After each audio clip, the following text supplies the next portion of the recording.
Next one up here, and it's great to hear from these folks, is Keith Touchberry, which is running for Indian River County Sheriff. Round of applause here.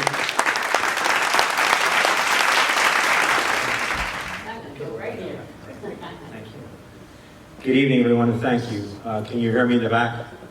Microphones that are low, I'm not going to lean down for that, so I just want to make sure you can hear me. I am Keith Touchberry. I'm the police chief for the city of Fellsmere, the smallest but biggest city in Indian River County. I'm currently the longest serving police chief in our history, 10.5 years.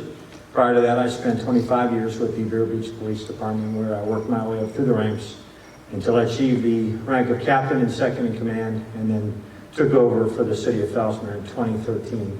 Prior to that, I was on active duty in the United States Marine Corps Infantry Field. I served as a rifleman in an infantry company, and then ultimately as a commander for a light armored vehicle. We were known as Cavalry Marine Corps style. It was a brand new thing when I was in, and I served in the 1980s. Got out to pursue a career in law enforcement here in Florida.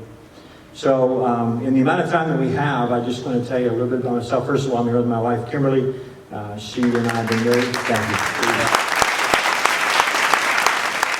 I'm so thankful that people applaud her, because you think running for office is tough. Try being the spouse of the candidate. And we appreciate everyone that thanks us and for running, because not many people do thank you for running for office. So just to tell you a little bit about who I am as a law enforcement leader, I'm a deep believer in the social contract theory. What that means is that we have the power that we do as law enforcement officers because the people give it to us. And if we don't exercise those powers the way they're supposed to be exercised, then the people will want to renegotiate the terms of that contract. And history is full of examples of contract renegotiation. The most current example is body cameras. We want you to wear body cameras because we don't trust you. And that can be very disheartening for law enforcement organizations that have earned and do very well to maintain the public trust. And don't get me wrong, we enjoy high levels of public trust here in Florida. But my approach as a law enforcement leader, and also someone who teaches ethics across the state of Florida, primary ethics instructor for the Florida Police Chiefs Association, where I served as president last year, and for the Indian River State College Criminal Justice Leader Program. I can tell you that when I teach ethics, I focus on a facet known as behavioral ethics. And what behavioral ethics does is it attempts to understand human behavior and why people do the things that they do. Ultimately, why people or how people can become compromised and to do things they shouldn't do. And it's a very values-based approach. Values are important. We only associate with people who we have values in common with. That's why we don't let our kids play with certain people, right, when they grow up. It's like crackheads hang out with crackheads. They have that value in common. But I'm a citizen first. And as a citizen, I'm entitled to object when I believe that powers are not being used the way they're supposed to be used. I've worn a blue uniform in Indian River County for 35 years. And I can tell you, I object to our sheriff's office. I object to their culture. I object to their view of how they use their power. I object to their view of the community. And I object to their view to the budget process. Now, I begin and end every presentation with the simple fact that that organization is comprised of many great men and women, but they are lacking good leadership. It is not a secret to those of us who wear blue that for the first 2 years of this sheriff's term, the SWAT team was in charge of that organization. We saw a lot of high-risk search warrants in our community without the sheriff's office contacting the municipal agency first to let them know that they were serving a high-risk search warrant in their city. I personally got a call from a captain. Hey, Chief, just want you to know we're on scene at this house in your city and we're serving a search warrant. Come to find out they've been there 10 minutes and they used their SWAT team. Let's back up for a second. What is a SWAT team?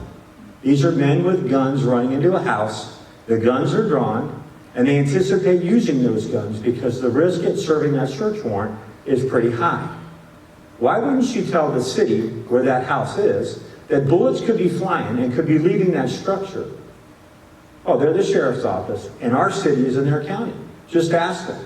They can go where they want, and they can do what they want when they want, because our city is in their county. And this is a mindset that I object to. There is a member of that organization who has gone on record and said, as far as they're concerned, any deputy sheriff outranks any municipal officer, to include the police chief. This is a gross misrepresentation of the deputy sheriff's power. We have concurrent authority. People live in cities for the services that they provide, and chief among those services is public safety. The police department is the hometown team. An estimated 18,000 police departments in the United States of America, nearly half of them are 10 officers or less. That's Fellsmere. We are the hometown team. And I guarantee you, if you take a poll of the residents of Fellsmere, who they want protecting them, it won't be a deputy wearing green uniform. They don't trust. We don't trust the culture, folks. And it's about time Indian River County understood that. Your police chiefs, your municipal agencies, have a hard time with our sheriff's office. I once read an article recently that said the Vero Beach Police Department in particular doesn't work well with the sheriff's office. I'm sorry, but nobody does. Ask the Sebastian Police Department, who dispatched officers to a 911 call for service involving men with guns running into a house, only to get waved off. Hey, that's us, we're serving a search warrant. Well, how do we know the Sebastian Police Department wasn't targeting that house? They had the presence of mind to monitor the radio in case Sebastian got dispatched. But they don't have the presence of mind to make a phone call in advance.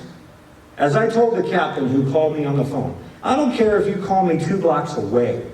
We can be here to help you. This is our neighborhood. When they call 911, they expect a blue uniform, not a green uniform. This is not how modern, professional law enforcement organizations are supposed to work together. It simply is not. I object, and I am in a clear and convincing position to do that. I have 35 years of experience wearing a uniform. I have a master's degree in criminal justice. I teach ethics all over the state. I've been in this county for a long time. I am a professionally trained, experienced police leader. Professionally developed, not politically groomed. And that's the problem with politics. And as you can clearly see, I am not a politician. I will tell you what you need to know because the truth is what matters. And the truth is that there are many, many good men and women at our sheriff's office who lack good leadership. And I have 2 minutes to go and I'm just getting started. Any quick questions for you guys? Yes, sir. I noticed that you pointed out everything that's wrong with the sheriff's department. What are you going to do to make it right? I'm going to lead them. First and foremost, sir, people who don't feel valued don't necessarily value one another, and they don't value the culture or the organization where they work. When I get in there, sir, they will feel valued, that will improve and increase camaraderie. What exactly are your ideas of doing? Making those changes? Because Right. there are a lot So, of men and women down there understood. depend on their leadership. Yes, sir. That needs to be done. One of the reasons they have low morale is because decisions about their future are not made fairly, impartially, and consistently. What that means is if you're not drinking and serving the Kool-Aid at our sheriff's office, your future is in question. And there are many people who know that. The cardinal sin of leadership is you never take away someone's hope. There are a lot of folks there, good men and women, who don't have hope. So we need to give them hope. But that's only the higher administration. The rest of them are in office. They can't be removed by cause. Just the captains and up. So what are you going to do to make the changes that you feel need to be made down there to make it more I would be happy to speak with you, sir. That is not a 30-second answer. There's a lot going on. Leadership is more of a science than it is an art, but it is both of those things. And it begins with valuing your people. It begins with making those fair, impartial, and consistent decisions and ensuring that opportunities are available to everyone. So, any yes, sir, in the back? Thank you, Chief Touchberry. My name is George Colombo. Yes, sir. We've talked many times. Everything you're saying is true. And why do I say that? When I took the Citizens course for the deputies would come to me on the side to talk to me, and they say, we need a new sheriff. I'm not at liberty to say who because they trusted me. My family are former federal agents, ex-FBI, DEA. And the morale since 2 years ago, and then currently, you're 100% right on. We need new leadership at the sheriff. So that's my opinion, I support you 100%. I appreciate that. So, now, on another issue with community safety, you and I have talked about it, keeping the community safe, Mm-hmm. right? Which is regarding, human trafficking, sex trafficking, the fentanyl, the opiate addiction, and this marijuana thing that everybody seems to be happy about. What is your view on that? Well, that's a pretty broad question. Fentanyl, human trafficking, sober homes, and I got like 10 seconds. Sir, I mean, drugs are everywhere. Sadly, fentanyl's coming in across our border by the powerful, by the truckload. The appetite for drugs is huge. A drug addiction is a behavioral health problem. It takes the community to protect the community. We have to work in partnership with all these organizations that deal with these issues. Sadly, if a person doesn't have insurance and they have an addiction, they might fall through the cracks. Law enforcement's primary responsibility is to protect and serve the community, identify what are those problems, and typically the biggest problems we have in our communities with drugs begin in the emergency rooms. That's when we know we have a new problem. And so we have to work together to find out the source of these things and to make sure that our laws are in place that will protect us from, people who want to prey on others through these, sober homes and things like that. But it's a very big, big question. And there's one more here, yes, ma'am. As you know, we have a very big shoreline that Yes. is basically unprotected.